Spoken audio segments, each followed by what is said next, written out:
शिव महापुराण ज्ञान और मोक्ष का द्वार, आत्मा को परमात्मा से जोड़ने का प्रयास। जय श्री महाकाल। जय श्री महाकाल भक्तों शिव पुराण के श्रवण की आज हम विधि आपको बताने जा रहे हैं।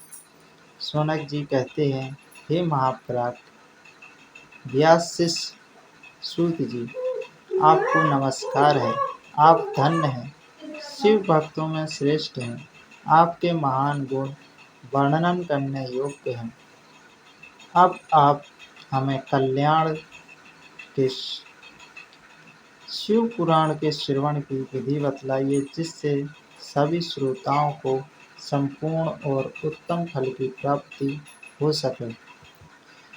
तब सूत जी कहते हैं, भक्तों, हे मुनि शौनक, अब मैं तुम्हें संपूर्ण फल की प्राप्ति के लिए शिव पुराण के श्रवण की विधि बता रहा हूँ।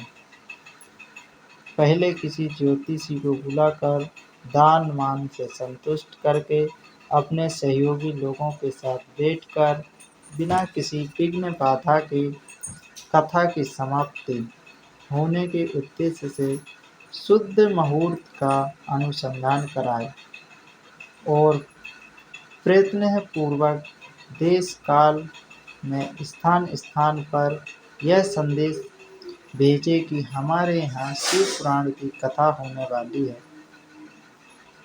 अपने कल्याण की इच्छा रखने वाले लोगों को उसे सुनने के लिए अवश्य पधारना चाहिए। भक्तों, कुछ लोग भगवान श्री हरि की कथा से बहुत दूर पड़ गए हैं। कितने ही स्त्री पुरुष शुद्ध आदि भगवान शंकर की कथा कीर्ति से वंचित रहते हैं। उन सबको भी यह सूचना हो जाए ऐसा प्रबंध करना चाहिए।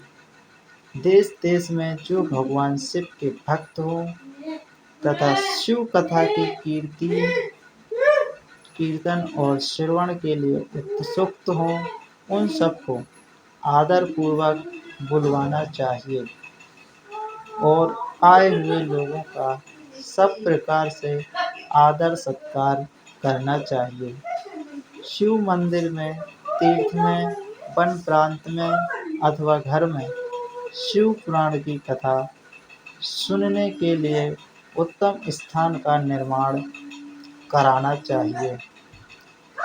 केले के खम्भों से सुशोभित एक ऊंचा कथा मंडप तैयार कर उसे सब ओर फल पुष्प आदि से तथा सुंदर चांदवों से अलंकृत करे और चारों ओर ध्वज पताकाएं लगाकर तरह तरह के सामानों से सजाकर सुंदर शोभ्यमान संपन्न बना दे। भक्तों, भगवान शिव के प्रति सब प्रकार से उत्तम भक्ति भाव करनी चाहिए, कंजूसी नहीं करनी चाहिए। भक्तों, वही सब तरह से आनंद का विधान कराने वाली है। परमात्मा भगवान शंकर के लिए दिव्य आसन का निर्माण करना चाहिए तथा कथावाचक के लिए भी ऐसा ही एक दिव्य आसन बनाना चाहिए जो उसके लिए सुखद हो सके।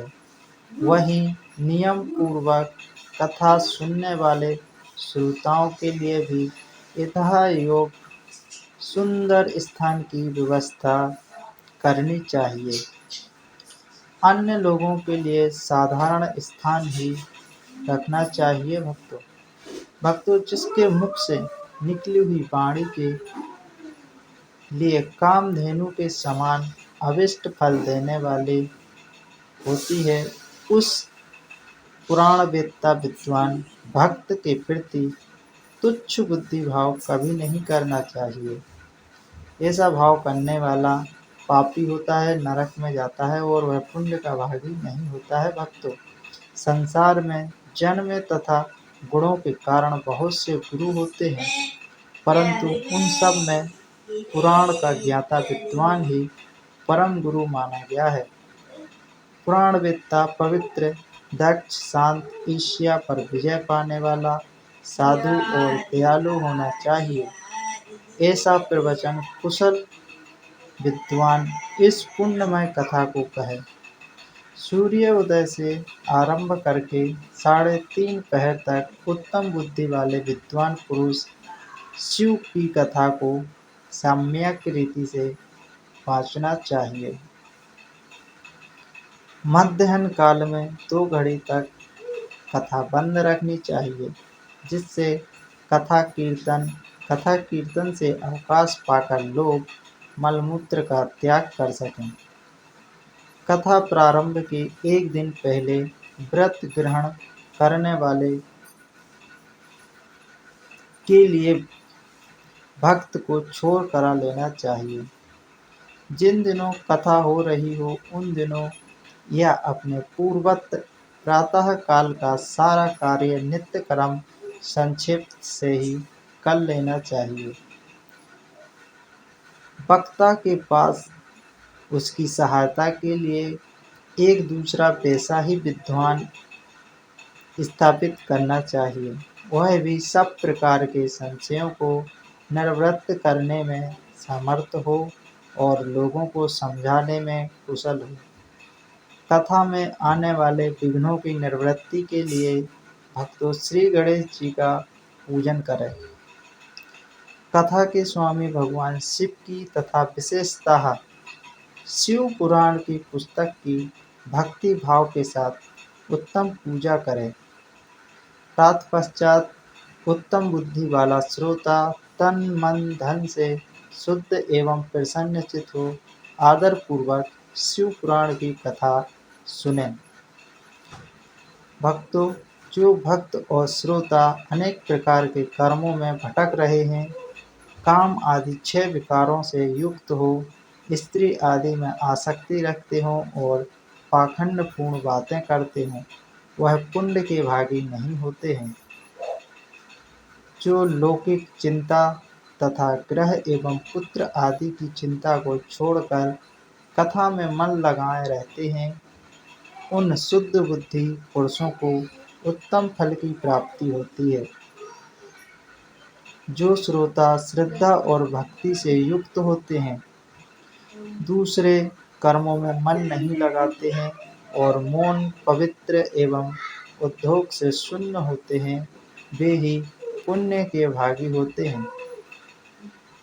हे मेरे प्रिय प्यारे भक्तों, अगले वीडियो में हम आपको बताएंगे कि श्रोताओं के पालन करने योग्य नियम कौन कौन से हैं और कथा श्रवण करते समय कौन कौन सी सावधानियों का पालन करना अत्यंत आवश्यक होता है, जिससे पूर्ण रूप से फल की प्राप्ति होती है। प्रिय